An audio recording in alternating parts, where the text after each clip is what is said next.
Bonjour, je suis Hélène Tong, Hélène Petit pour mes amis d'enfance qui connaissent peut-être pas mon nom marital. Je suis motivée aujourd'hui à vous parler pour plusieurs raisons. J'ai envie de vous donner 7 raisons de vous connecter demain à une vidéoconférence qui a lieu sur le web. C'est gratuit, vous avez qu'à vous inscrire. C'est à 15 h, donc c'est jeudi 16 juillet à 15 h. Je vais vous donner 7 raisons de vous connecter. Alors ça touche la Chine, vous allez dire la Chine je m'en fiche, c'est trop loin, ça ne me concerne pas. Et je vais essayer de vous convaincre que la Chine ça nous concerne et peut-être vous en êtes déjà très conscient. Vous avez vu ce qui s'est passé avec le virus qui est arrivé en janvier. En vérité, il est arrivé beaucoup plus tôt, mais on n'a pas eu l'information.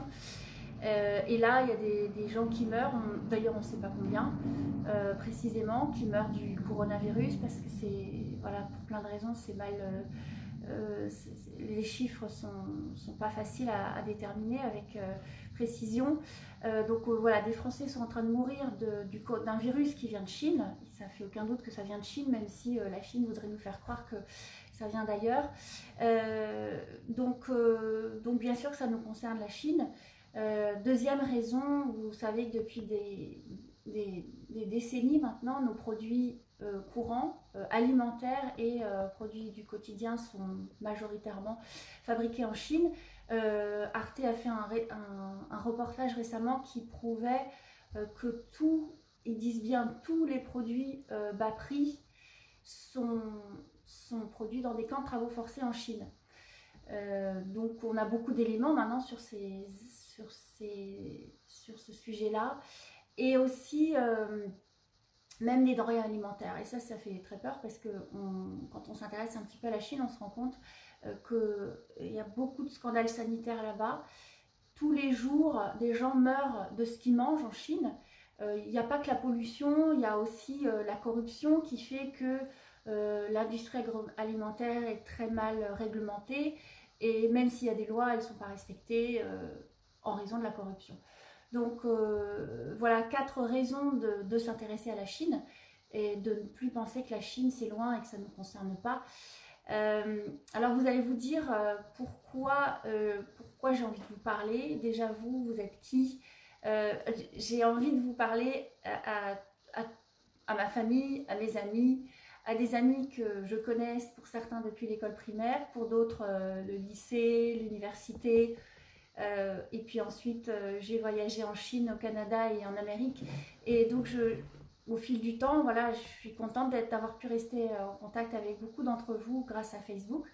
Et j'ai envie de vous parler à tous. Je voudrais vous parler à chacun séparément, mais c'est pas possible. Là, j'ai plusieurs comptes Facebook, un perso, un pro, et vous êtes quelques centaines, donc ça va être compliqué. Par contre, j'ai vraiment quelque chose à vous dire et surtout, je voudrais vous motiver à essayer de vous connecter demain, le 16 juillet, à cette fameuse conférence. Pour quelles raisons, je vais vous expliquer. Déjà, je vais vous dire pourquoi moi Hélène Tong, qu'est-ce que tu as, pourquoi tu veux me convaincre de ça et pourquoi c'est si important et pourquoi toi d'ailleurs, pourquoi pas quelqu'un d'autre. Alors, je vous explique mon parcours. Je suis depuis toujours passionnée par la Chine. J'ai donc appris la langue et puis après la calligraphie. Et j'ai eu la chance de vivre un peu en Chine 1 an. Et puis de voyager, d'être en contact voilà, avec des Chinois d'autres pays aussi, pas seulement de France. Et donc c'est une communauté qui, bon, j'y appartiens puisque je suis mariée avec un Chinois. Et c'est une communauté à laquelle je suis très attachée et qui m'a permis justement, là par exemple dans le cas du coronavirus, ce sont mes amis, ma famille qui m'ont permis d'avoir accès à des informations auxquelles mes amis français n'ont pas accès ou difficilement. En tout cas, on est très désinformés sur ce qui se passe en Chine et sur beaucoup d'infos liées à la Chine en France. Donc j'ai vu combien, en tout cas avec le coronavirus, j'ai vu combien c'est vital d'être bien informé. Pour certains c'est évident, pour d'autres ils pensent que bon, ça ne les concerne pas, mais moi ce qui me motive aujourd'hui vraiment à vous parler, c'est toutes ces raisons que je suis en train de vous lister là. Vous montrer que c'est vraiment important d'avoir accès aux bonnes infos, aux bonnes sources sur la Chine. Et, parce qu'il y a beaucoup de ramifications jusque dans nos vies quotidiennes, sans parler de la politique, de l'économie, qui sont des sujets que je maîtrise moins. Moi, je vous parle de nos vies quotidiennes. Et, voilà, je voudrais vous donner un certain nombre d'infos aujourd'hui. Alors, je vous avoue que ça a été un parcours très long et très difficile pour moi de me mettre devant la caméra parce que je suis très pudique, j'aime pas du tout partager des photos perso, sans parler de vidéos, c'est encore pire, sur les réseaux sociaux.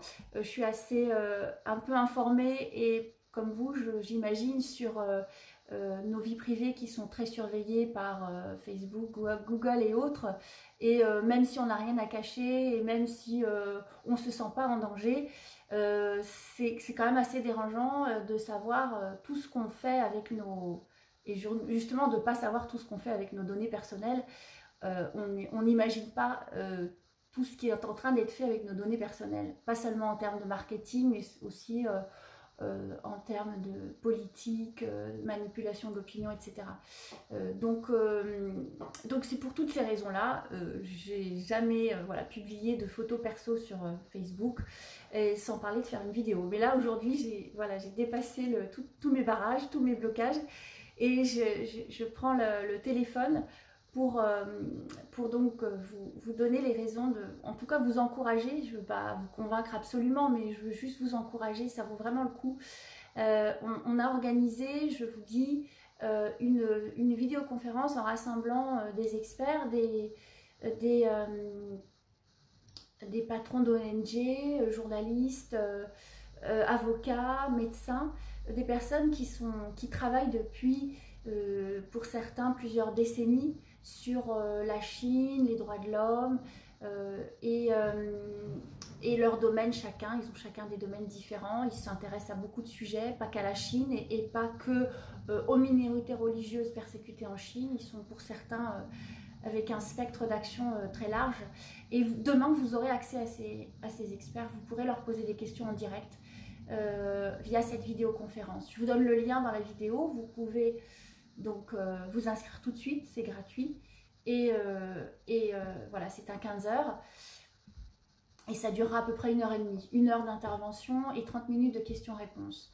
Alors, pour continuer sur les raisons de vous intéresser au sujet, sachez que la Chine, le régime chinois, hein, qui est un régime communiste, dictatorial, déploie beaucoup de moyens pour nous désinformer sur certains sujets, sur beaucoup de sujets, pour essayer de donner une image de la Chine très lisse. Alors, il faut bien faire la distinction entre la Chine et le régime.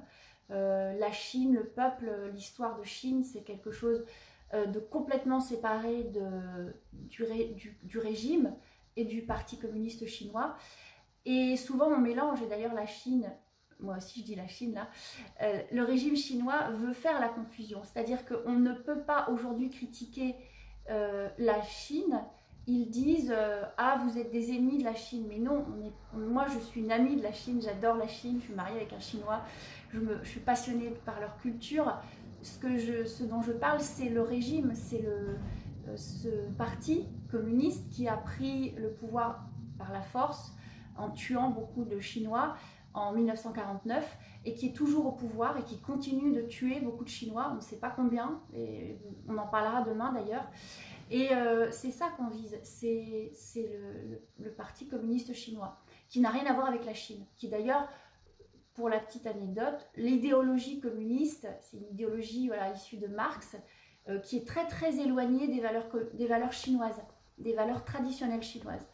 Donc c'est très important de faire la distinction entre le parti et le pays. Donc là, je vous dis donc que le régime communiste chinois déploie beaucoup de moyens financiers pour brouiller les pistes et désinformer sur certains sujets. Donc on l'a vu avec le coronavirus, il y a eu un très bon article dans La Croix sur le fait que la Chine était déjà en train de réécrire l'histoire du coronavirus. Donc il y a beaucoup de sujets comme ça qui sont censurés, qui sont l'objet d'une énorme désinformation. Et pour un Français, par exemple, même pour moi d'ailleurs, je fais souvent référence à mes amis chinois parce que pour moi et pour nous qui avons accès aux médias français, c'est extrêmement difficile de savoir la vérité sur ce qui se passe. Et même si des journalistes font très bien leur travail, etc., pour eux aussi, c'est très difficile de savoir ce qui se passe en Chine. Ils ne peuvent pas enquêter librement, ils ne peuvent pas travailler correctement en tant que journaliste là-bas. On l'a bien vu avec le coronavirus. Donc, c'est extrêmement difficile de savoir la vérité. Et la Chine profite de ça. Donc, non seulement elle censure carrément les informations en Chine, mais en Occident aussi, elle agit. Je vous donne un exemple. Il y a un très bon article de Libération qui a enquêté sur l'infiltration du régime chinois dans nos médias par le biais de vente d'informations à bas prix. Donc l'article, je pourrais vous le donner si ça vous intéresse. Ce sont des moyens donc pour la Chine de nous désinformer sur certains sujets. Alors il y a par exemple le sujet de Taïwan, le sujet de Hong Kong, le sujet du Tibet, les Ouïghours, les Falun Gong. Tous ces sujets-là sont des sujets qui font l'objet de censure très dure en Chine et de désinformation en Europe, en Occident, jusque dans nos médias. Donc même si on a une apparence de liberté de notre presse, il y a des intérêts financiers, voilà, dont on est bien au courant. Hein. Je pense que le succès des médias sociaux s'explique aussi par ça, c'est-à-dire que nos grandes marques médias ne sont plus aussi indépendantes qu'autrefois, et donc la qualité des informations, elle n'est pas toujours garantie, en tout cas pas sur tous les sujets. Et donc, je vous donne une anecdote aussi. Donc ça, c'était la partie des informations sur certains sujets, et notamment la Chine. Et enfin, surtout la Chine, c'est le seul dont je puisse vraiment parler. Et je voudrais vous donner une anecdote. Hier, je discutais avec un journaliste, puisque je travaille comme attachée de presse, et il me racontait une histoire. Il s'est intéressé à un sujet justement qui fait l'objet de beaucoup de désinformations. Donc il s'appelle le Falun Gong, c'est une méthode de Qigong, yoga chinois. Certains disent que c'est une religion, peu importe, c'est un mouvement Qigong, je ne sais pas si vous connaissez, c'est comme le Tai Chi. Donc c'est un sujet qui fait l'objet de beaucoup de désinformations, et donc ça l'a amené à toute une série de réflexions. Pourquoi lui il avait envie d'enquêter sur le sujet, et puis c'était pas si simple. Et donc il m'a raconté un jour, il est entré en relation avec un ami criminologue qui lui a dit, tu sais, tu peux vivre toute ta vie voisin d'un grand criminel, d'un tueur en série, où il commet des meurtres dans son domicile, et toi tu ne le sauras jamais, et tu passeras carrément à côté. Et il a expliqué que c'est parce que l'esprit humain est fait de telle manière que tant qu'il ne peut pas se représenter ou imaginer que quelque chose est possible, il ne va pas l'accepter. On a vu ça durant la Seconde Guerre mondiale, quand les Juifs se sont fait massacrer par le régime nazi. Des Allemands n'étaient sincèrement pas au courant. Je me souviens d'une citation qui disait il y a une espèce d'incapacité de l'esprit humain à imaginer ce qu'est le mal absolu. Et ça, c'est une phrase qui m'a marquée, parce que ça explique qu'aujourd'hui, il se passe des choses gravissimes au-delà de l'imagination. On est informé dessus dans le monde entier, hein. On a des informations dessus, mais on repasse très vite à autre chose, parce qu'il y a une partie de nous qui pense « non, mais c'est trop gros pour être vrai » ou c'est pas possible. Et puis on peut pas vivre avec ça en fait. C'est soit on fait quelque chose, on se mobilise et on agit pour le changer, ou soit on se sent impuissant, et c'est très facile d'oublier. Donc c'est tout ça qui me motive aussi à vous parler aujourd'hui, parce qu'il y a beaucoup de freins à ce qu'on soit bien informé. Et je pense que c'est pas je pense, c'est que je vois bien, et beaucoup de gens le disent, c'est qu'on ne mesure pas le danger que représente la Chine pour elle-même déjà, enfin, le régime chinois pour son propre pays. Je pourrais vous donner plein d'exemples de choses très graves qui se passent là-bas. On est assez bien informé, mais pas autant qu'on pense. Mais en Occident aussi, c'est-à-dire que la Chine représente un danger pour nous. Si on veut être vraiment très franco-français, pensez qu'à nous, c'est pas un défaut, c'est juste que c'est normal, c'est humain. On est directement concerné par les mesures politiques prises en Chine, par la Chine, dans ses relations avec nos pays. Donc les répercussions, elles se font sentir dans nos vies quotidiennes.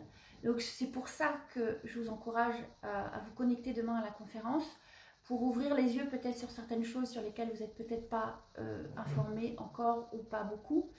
Et ça vous aidera à prendre la mesure du danger que représente la Chine pour nous.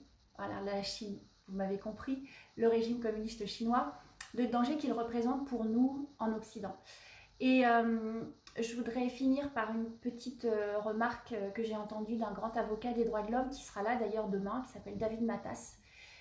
Il explique que on est au courant, par exemple, je ne sais pas si vous avez entendu parler des prélèvements forcés d'organes, on en entend beaucoup parler en ce moment grâce aux Ouïghours, les musulmans de Chine qui sont en train de se faire persécuter et qui sont l'objet de prélèvements d'organes forcés. On parle des prélèvements d'organes halal, je ne sais pas si vous avez entendu l'expression, des riches saoudiens vont se faire greffer des organes en Chine parce qu'en Chine on peut commander des organes humains.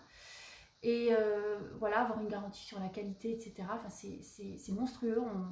Je ne sais même pas comment en parler. Il faudra vraiment écouter les spécialistes demain en parler parce qu'ils en parlent beaucoup mieux que ça.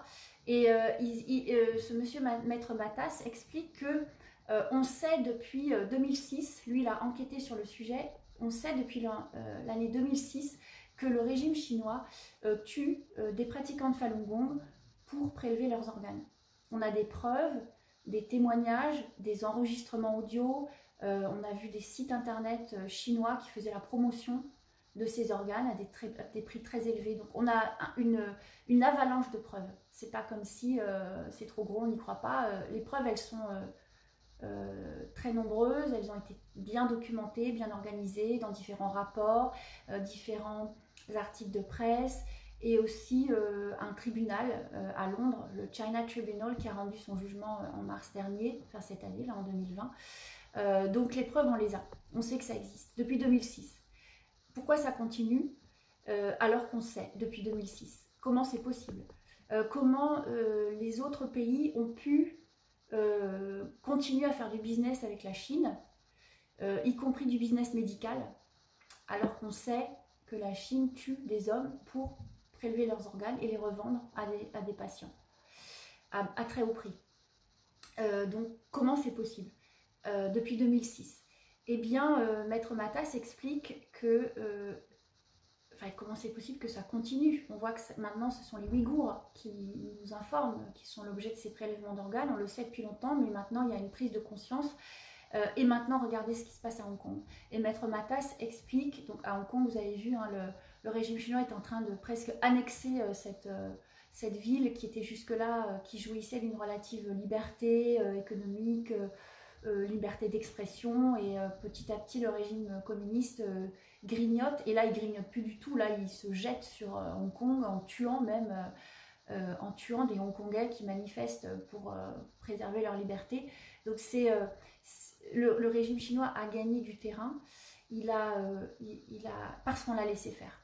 Voilà, David Matas explique que si on en est arrivé là, si le régime chinois bafoue les lois internationales, les lois de Chine aussi, et même nos lois, hein, en Occident, je ne vous raconte pas ce qui se passe en France, l'infiltration de la Chine, ce sera peut-être l'objet d'une prochaine vidéo, mais comment c'est possible? Eh bien c'est parce qu'on n'a rien dit, il n'y a pas eu d'action politique assez forte pour condamner, nous-mêmes, nous les citoyens, on n'est pas assez bien informés. Et donc l'opinion publique, voilà, elle ne réagit pas sur ce sujet-là, elle ne se mobilise pas, et donc ça continue. Et donc le régime chinois gagne du terrain. Voilà, il a persécuté le Falun Gong depuis 1999, les chrétiens depuis aussi plusieurs décennies. Le régime chinois persécute les Tibétains, on est très bien informé sur le sujet, mais ça continue. Maintenant, il renforce sa répression sur les Ouïghours. Maintenant, il se permet de se comporter comme ça à Hong Kong, d'une manière totalement criminelle, malgré les condamnations internationales. Comment c'est possible? C'est parce qu'on n'a rien dit, on ne savait pas, ou pas assez, on ne s'est pas assez mobilisé, etc. Donc c'est tout ça qui me motive à faire cette vidéo aujourd'hui, et à vous encourager à vous connecter demain pour vous informer vous-même. Et vous verrez, ce sont des spécialistes, donc comme je vous disais, ils ont un spectre d'action très large. Certains ont fait beaucoup de recherches sur voilà, les libertés religieuses en Chine. Maître Matas, il s'est beaucoup mobilisé pour les migrants, les droits des étrangers réfugiés dans différents pays. Il s'est beaucoup mobilisé sur la cause juive, sur les Falun Gong. Et il sera là demain, et si vous voulez lui poser des questions, vous pourrez. Donc ce sont des gens voilà, très spécialisés, très remarquables par leur travail, par leur engagement aussi pour les droits de l'homme. C'est une cause très difficile à défendre quand on voit les intérêts politiques, les intérêts économiques. Et voilà, ils seront demain là à notre portée. Alors, il se trouve que je présente la conférence, donc vous imaginez bien que je suis bien placée pour vous en parler et je suis motivée pour vous encourager à y assister. Mais évidemment, moi, je suis juste une humble présentatrice. C'est vraiment pas ça qui me motive à vous faire venir. Je veux vraiment vous encourager à écouter ces personnes et, à vous informer. Ce sera passionnant. Et je vous donne toutes les infos là en description. Donc c'est demain jeudi 16 à 15 h. Vous avez le lien pour vous connecter. Il y aura aussi un streaming sur Facebook, sur la page qui s'appelle Falun Info France. Falun Info France. Vous pouvez vous connecter par ce biais-là. Et voilà, j'espère vous avoir motivé, encouragé à vous pencher un petit peu sur le sujet.